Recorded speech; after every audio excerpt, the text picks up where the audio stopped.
saya punya pendapat begini. Quran itu kan hudal linnas, yang sering dimaknai sebagai petunjuk bagi umat manusia.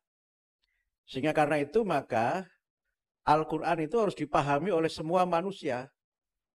Tidak hanya orang beriman, orang agama lain pun juga harus memahami Al-Quran. Walaupun yang mendapatkan petunjuk itu adalah orang-orang yang beriman, orang-orang yang bertakwa. Tapi petunjuk Al-Quran itu open. Yang pertama itu. Tapi yang kedua, kalau dia hanya menjadi petunjuk saja, mungkin Quran itu hanya cerita romantisme atau menjadi teks yang menenangkan kita secara spiritual, tapi tidak punya daya gerak untuk kita itu maju. Kira-kira begitu. Sehingga saya cenderung menafsirkan Quran itu tidak hanya guidance for living, tetapi living guidance. Nanti Mas Iza yang ahli bahasa Inggris dijelaskan bedanya itu. Kalau guidance for living itu petunjuk untuk hidup. Jadi ibaratnya begini, kalau kita itu jalan ada rambu-rambu lalu lintas, kita dipandu oleh Google Map misalnya, itu petunjuk untuk hidup. Tetapi kalau guidance for living, itu kita lebih tinggi dari sekedar itu. Oke, pakai Google Map, ada sinyal itu jalan. Tapi begitu tidak ada sinyal, kan tidak terjadi. Kalau nggak ada sinyal, nggak berfungsi semua itu Google Map itu. Orang pakai GPA, General Positioning Satellite, itu kalau ada koneksi satelitnya. Kalau nggak ada, terus apa? Nah, akhirnya GPA itu bukan General Positioning Satellite, tapi gunakan penduduk setempat. Artinya tanya-tanya begitu kan. Nah, Garis Seven Forest tadi itu mencari petunjuk evolusi, nggak ada. Terus apa? Apakah Al-Quran tidak lengkap? Kalau dikatakan di Quran itu tibyana likulli syai'. Kalau ada tibyana likulli syai', kenapa tidak ada teori evolusi dalam Al-Quran? Nah, karena itu saya ingin masuk dari sini, Prof. Kores. Dari Quran sebagai living guidance. Petunjuk yang itu senantiasa hidup. Karena senantiasa hidup, maka nyambung Prof. Kores tadi, cara kita menafsirkan Quran juga harus dinamis. Kalau cara menafsirkannya tidak dinamis, Quran itu tidak hidup. Itu yang pertama. Saya nanti kalau agak liberal-liberal diingatkan ya. Karena ini mungkin bisa jadi dalam sebagainya jangan-jangan saya liberal gitu. Yang kedua, banyak di antara kita yang mencoba melakukan rasionalisasi Al-Quran. Yang menjelaskan Al-Quran berbagai macam pendekatan rasional. Atau misalnya saintifikasi Al-Quran. Beberapa tahun yang lalu kan muncul namanya Harun Yahya itu kan. Yang seakan-akan melakukan pembenaran ayatnya begini, bukti ilmiahnya begini. Dan kalau itu dilakukan, mungkin tidak terbukti yang disebutkan Quran itu. Dan kalau tidak terbukti, berarti kan Quran itu salah. Karena sekarang misalnya soal Nabi Adam itu hidupnya di mana sih? Itu kan belum ketemu, belum ada kesepakatan di antara para mufassir itu. Ada yang menyebut Nabi Adam itu dari India, ada yang menyebut dari Afrika, ada yang menyebut di mana gitu. Ada yang dari Papua juga Pak Koras. Ada yang menyebut Nabi Adam, jangan-jangan Pithecanthropus erectus dari Sragen. Jangan-jangan itu misalnya.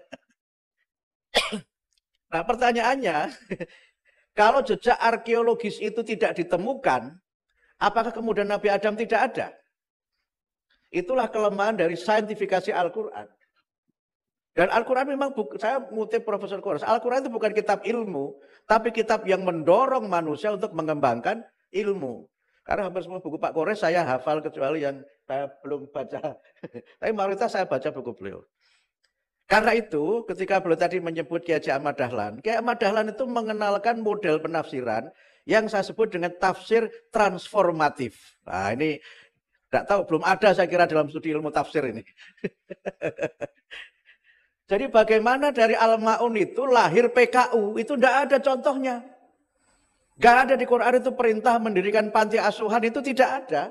Yang ada adalah perintah menyantuni anak yatim, memberi makan orang miskin. Tapi bagi Kiai Haji Ahmad Dahlan, wujudnya apa? Sehingga kemudian beliau bawa murid-murid beliau itu ke pasar, dan ditunjukkan, itu ada orang miskin, itu ada orang yang perlu santunan. Itulah yang disebut dengan tafsir transformatif. Gitu. Sehingga ayat itu menjadi hidup. Karena Al-Ma'un melahirkan rumah sakit. Dari Al-Ma'un lahir panti asuhan. Dari Al-Ma'un lahir, dulu apa namanya Mas? Armen Khuis. Wes Khuis itu. Tidak ada perintah Quran untuk itu. Tetapi tanpa kita melakukan transformasi tafsir Al-Quran itu, maka Quran hanya menjadi bacaan yang menjadi pelipur lara. Syifaun lima fisudur itu saja gitu. Kalau hanya itu, ya berarti Quran hanya menyenangkan kita secara personal, tapi tidak menggerakkan kita untuk maju. Nah, saya menamakannya tafsir transformatif itu. Ada nggak perintah Quran mendirikan sekolah? Ada nggak? Nggak ada kan? Quran yang mengatakan yarfa'illahu alladzina amanu minkum walladzina utul ilma darajat. Kalau saya terjemahkan dengan cara saya, karena tidak ahli tafsir, jadi saya bebas menafsirkan. Kalau ahli kan harus bertanggung jawab, karena saya tidak ahli, jadi saya bebas itu. Saya terjemahkan ayat itu dengan pendekatan sosiologis. Allah itu benar-benar akan memuliakan bangsa-bangsa yang beriman dan berilmu pengetahuan. Karena itu bentuk jamak.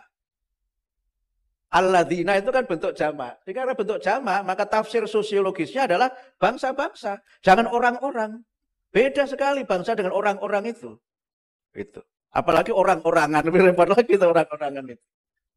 Ini menurut saya sudah cara yang berbeda untuk mengangkat dimensi gerakan dari kita menafsirkan ayat. Lalu pertanyaannya, bagaimana bangsa itu bisa berilmu? Bagaimana bangsa itu bisa beriman? Nah, bagaimananya inilah yang kemudian menuntut kita untuk go beyond the text. Akhirnya kemudian dikembangkanlah lembaga-lembaga pendidikan. Zaman Nabi itu ya halaqah ilmiah di masjid-masjid itu. Tapi halaqah ilmiah di masjid itu kan tidak sunnah, itu kan tradisi orang Arab. Nah, kalau sekarang pendidikan kita masih learning circle seperti itu, ya nggak maju-maju kita. Lalu bangsa ini akan terangkat harkat dan martabatnya itu ya harus dengan pendidikan yang bermutu gitu. Ini tafsirnya Mendikbud. Kalau pendidikannya tidak bermutu, ya tidak akan bermutu bangsa itu.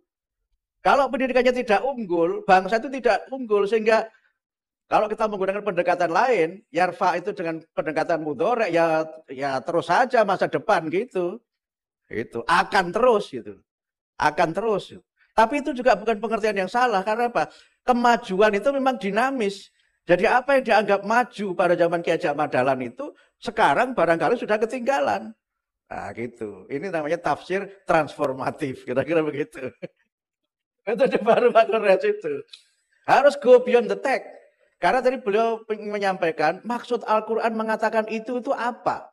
Dan apa yang harus saya lakukan untuk kehendak Al-Quran itu dapat terwujud. Itu kan maksudnya kan di situ. Sebagian itu ditulis Muhammad Al-Ghazali dalam berdialog dengan Al-Quran itu kan. Walaupun dia kritik banyak sekali hadis di situ. Tapi semangat berdialognya itu yang harus kita ambil dari Al-Quran.